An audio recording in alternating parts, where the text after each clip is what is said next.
Brazil, the largest country in South America and one of the most diverse nations on Earth, has a history that spans thousands of years. Its story begins with the rich cultures of indigenous peoples who inhabited the land long before European colonization. Brazil's colonial history is marked by Portuguese domination, the transatlantic slave trade, and the struggle for independence. As a modern nation, Brazil has undergone cycles of political turmoil and economic growth, leading it to become one of the largest economies in the world today. This article explores Brazil's history from its ancient origins to its current status as a complex and vibrant nation. Pre-colonial Brazil, indigenous cultures and societies before the arrival of Europeans. The region that is now Brazil was inhabited by a wide variety of indigenous groups, each with their own unique cultures, languages, and social structures. Archaeological evidence suggests that human activity in Brazil dates back at least 11,000 years, with some estimates going even further. Some of the most well-known pre-colonial indigenous groups in Brazil include the Tupi-Guarani, Arawak, and Ge peoples.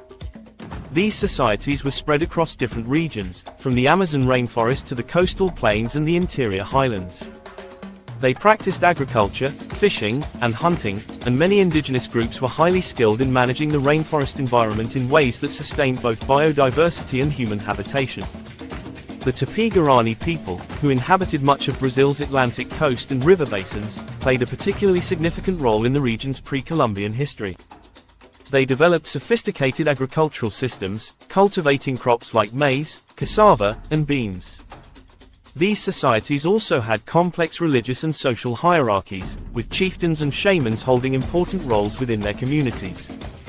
Indigenous spiritual beliefs were closely tied to the land, with many communities practicing animism, the belief that natural elements such as rivers, trees, and animals possess spiritual essence. Oral traditions and ceremonies were central to the transmission of cultural knowledge, and these practices continue to be vital aspects of indigenous life in Brazil today. The arrival of the Portuguese, 1500, European exploration of the Americas began in earnest in the late 15th century, and Brazil was no exception.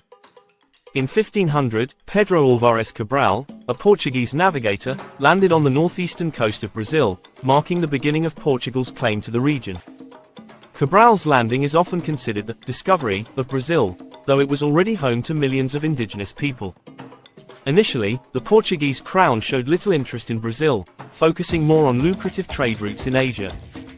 However, the region's vast natural resources, including pau-Brazil, Brazilwood, a valuable red dye-producing tree, soon attracted Portuguese settlers and merchants.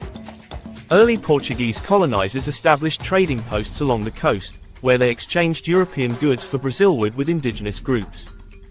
In the early 16th century, the Portuguese crown began to formalize its control over Brazil. In 1534, King John III of Portugal divided the land into captain-size, large tracts of land granted to Portuguese nobles. This system proved largely ineffective, as many captain-size failed due to poor management and lack of resources. However, the captaincy of Pernambuco in the northeast thrived, thanks to the cultivation of sugarcane, which would soon become Brazil's most important export. The rise of the sugar economy and the Atlantic slave trade, 16th–18th centuries. By the mid-16th century, Brazil's economy had shifted from the extraction of Brazilwood to the large-scale cultivation of sugarcane. The tropical climate and fertile soil along Brazil's northeastern coast made it an ideal location for sugar production, and soon, Brazil became the world's largest producer of sugar. The expansion of sugar plantations required a massive labor force, and the Portuguese initially enslaved indigenous peoples to work the land. However, indigenous populations were decimated by European diseases, warfare, and brutal working conditions, prompting the Portuguese to turn to African slaves. Beginning in the early 16th century, Brazil became a major destination for enslaved Africans, marking the beginning of the transatlantic slave trade in the region.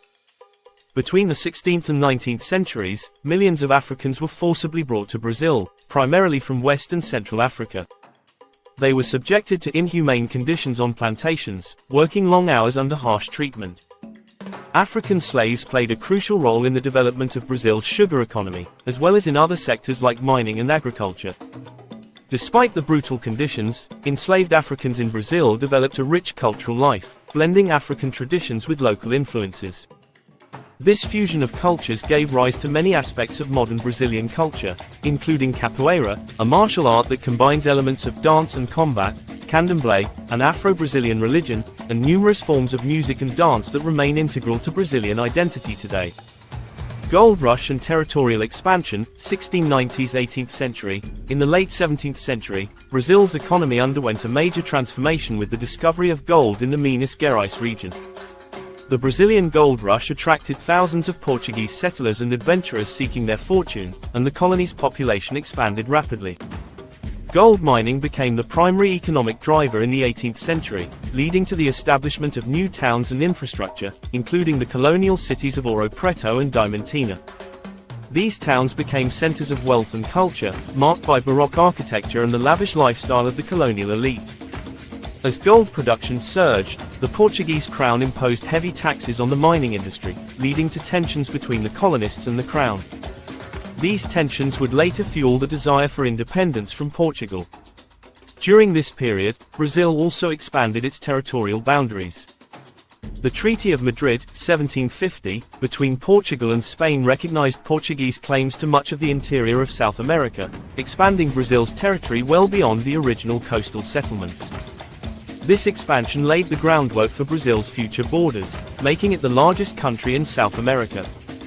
Independence from Portugal, 1822. By the early 19th century, Brazil was one of Portugal's most valuable colonies, but growing discontent among the Brazilian elite set the stage for independence. The Portuguese monarchy itself had fled to Brazil during the Napoleonic Wars, 1807–1815, when Napoleon Bonaparte invaded the Iberian Peninsula.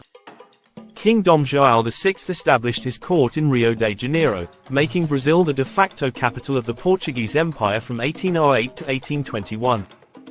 In 1821, Dom João VI returned to Portugal, leaving his son, Dom Pedro, as regent in Brazil. Growing unrest among Brazilian elites, who resented their political subordination to Portugal, combined with revolutionary ideals circulating in the Americas, led to calls for independence. On September 7, 1822, Dom Pedro declared Brazil's independence from Portugal, famously proclaiming, "Independencia ou morte," independence or death. Dom Pedro became Emperor Pedro I, and Brazil was established as an empire, rather than a republic. Unlike many Latin American countries, Brazil's independence was achieved relatively peacefully, with little bloodshed. However, Brazil would soon face its own internal challenges as it sought to define its national identity and navigate the complexities of its vast, diverse population. The Brazilian Empire and the abolition of slavery, 1822–1889. The Empire of Brazil under Pedro I was initially marked by political instability, as regional elites vied for power and influence. Pedro I's authoritarian tendencies and attempts to centralize control alienated many sectors of Brazilian society, leading to his abdication in 1831 in favor of his 5-year-old son, Pedro II. Under Pedro II, who ruled from 1840 to 1889, Brazil experienced a period of relative stability and economic growth. The expansion of coffee plantations in the southeastern provinces became the backbone of the economy, replacing sugar as Brazil's primary export. Coffee production fueled Brazil's integration into the global economy, and large numbers of European immigrants, particularly Italians, Germans, and Portuguese, arrived to work on the coffee estates. However, the issue of slavery loomed large in Brazil during the 19th century. Brazil was the last country in the Americas to abolish slavery, and by the 1870s, international pressure and internal abolitionist movements were growing.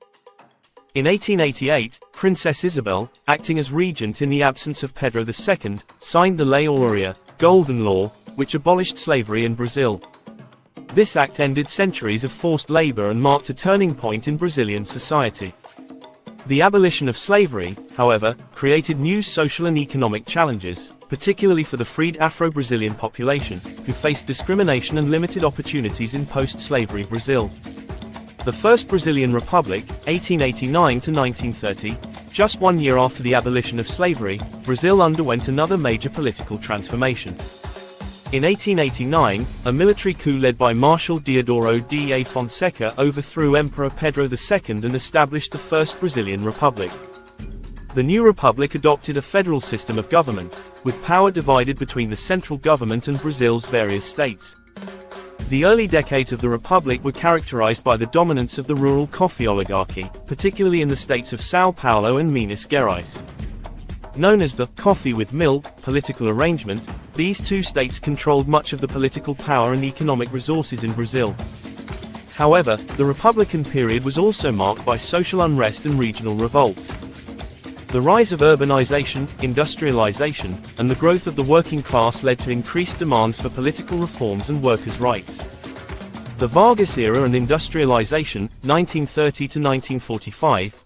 In 1930, Brazil's political landscape shifted dramatically with the rise of Getúlio Vargas, who came to power through a military-backed coup.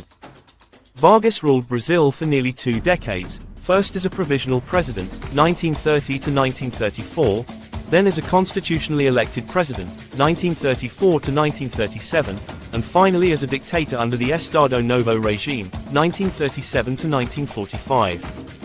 Vargas is often credited with modernizing Brazil's economy and laying the foundation for its industrialization.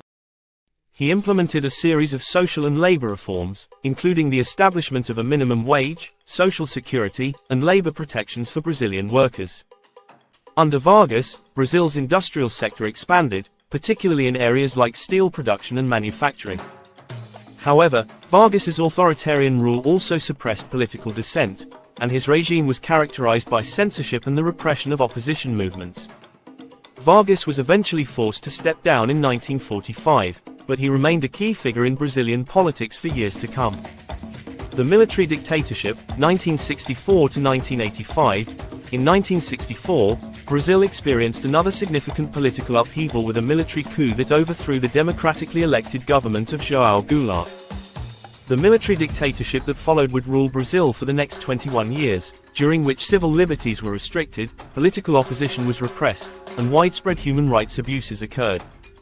Despite the authoritarian nature of the regime, the military government pursued policies aimed at economic growth and modernization. Brazil's economy grew rapidly during the late 1960s and early 1970s, a period known as the Brazilian Miracle. However, this growth was accompanied by rising inequality, and much of the wealth generated during this period was concentrated in the hands of a few.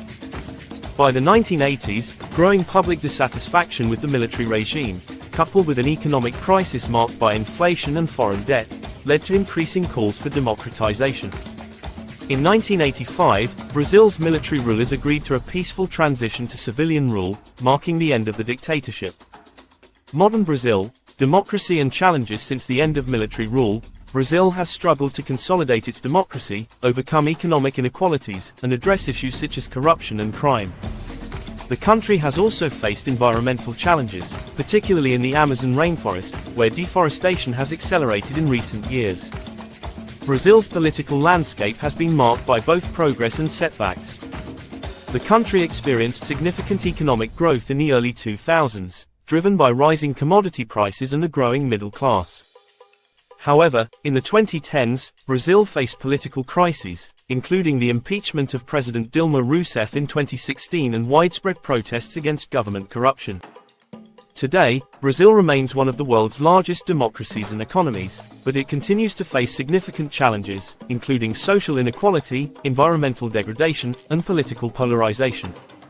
Conclusion: Brazil's history is a dynamic and multifaceted story of indigenous resilience, colonial exploitation, and modern nation-building. From its ancient roots to its emergence as a global player, Brazil has undergone profound transformations. Despite its challenges, Brazil's rich cultural diversity, natural beauty, and vibrant society make it a key player on the global stage. As Brazil moves forward, its history continues to shape its future, offering lessons in both resilience and adaptability.